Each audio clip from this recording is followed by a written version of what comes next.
Ya, semangat pagi adik-adik.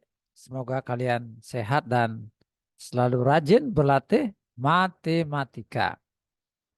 Kali ini saya akan membahas soal penalaran matematika model UTBK SNBT 2024. Temanya tentang alur pendaftaran CPNS. Soalnya seperti ini. Berikut adalah alur pendaftaran CPNS tahun 2021. Pertama, mendaftar akun. Kedua, mendaftar formasi CPNS 2021.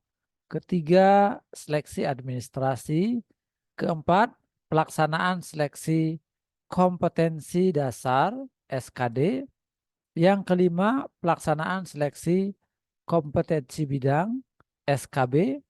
Dan yang keenam adalah pengumuman kelulusan. Ya, total peserta yang mendaftar menjadi CPNS tahun 2021 untuk suatu formasi di Kementerian X adalah 2.000. Nah, berarti yang mendaftar di sini adalah 2.000 orang. Sebanyak 85% peserta dinyatakan lolos seleksi administrasi dan semua peserta yang tidak lolos seleksi administrasi dan semua peserta yang tidak lolos hanya sepertiganya yang lolos masa sanggah dan dapat mengikuti alur selanjutnya. Kita ulang ya. Sebanyak 85%, nah berarti yang ini 85% lolos seleksi administrasi, sedangkan 15%-nya tidak lolos gitu. Dan dari semua peserta yang tidak lolos seleksi administrasi, hanya sepertiganya yang lolos masa sanggah dan dapat mengikuti alur selanjutnya.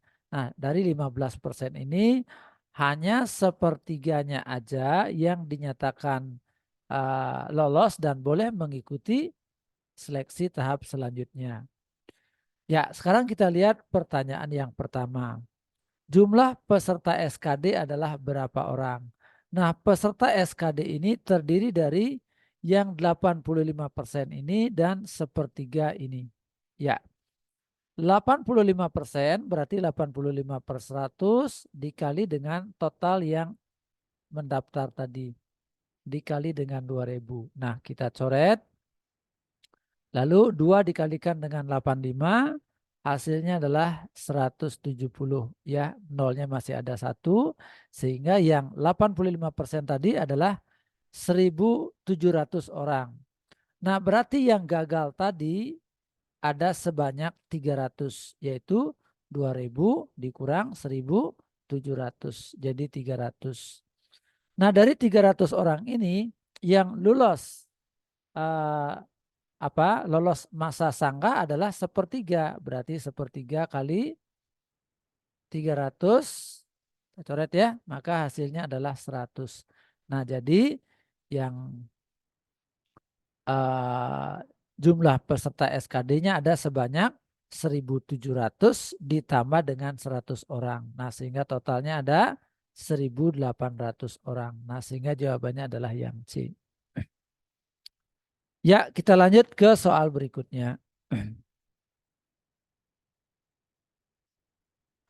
Jika Kementerian X hanya membuka formasi untuk 20 orang dan peserta dapat mengikuti SKB adalah 4 kali jumlah formasi yang diterima. Maka banyak peserta yang gugur dalam seleksi SKD adalah, ya kita ulang ya, jadi yang 20 ini yang mana? Ya, jadi setelah diumumkan ada 20 yang diterima. Nah, dari 20 ini apa dinyatakan peserta yang dapat mengikuti SKB adalah, mana SKB-nya ini? Peserta yang mengikuti SKB adalah 4 kalinya jumlah formasi yang diterima. Nah, berarti 4 kali ini. 4 kali 20 sama dengan 80. Nah, berarti di sini 80 orang yang ikut SKB. Nah, sekarang maka banyak peserta yang gugur dalam SKD. SKD-nya di sini ya. Berapa orang berarti yang gugur dalam SKD ini? Ya, tadi kita sudah hitung bahwa yang mendaftar 2.000, lalu yang masuk ke sini adalah 1.800. Nah, 1.800 ini yang bisa mengikuti SKB adalah 80 orang. Nah, berarti yang gugur adalah selisih antara 1.800 dengan 80. Nah, berarti 1.800 dikurang 80 sama dengan 1.720. Iya. Nah, jadi yang gugur di sini yang tidak lolos SKD ada sebanyak, nah gitu ya. Oke, banyak peserta yang gugur SKD ada sebanyak 1.720.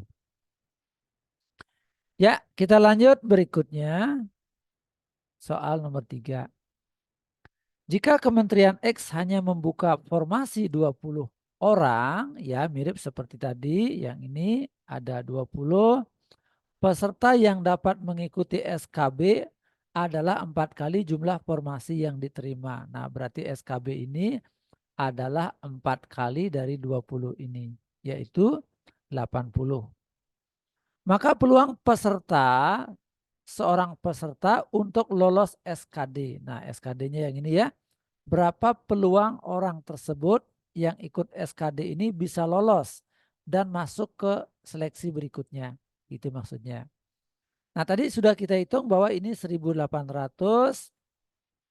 Dari 1.800 orang ini yang ikut tes dan hanya lulus dan hanya diterima adalah 80. Nah, berarti peluang seorang peserta lolos SKD adalah 80 dibagi dengan banyaknya peserta.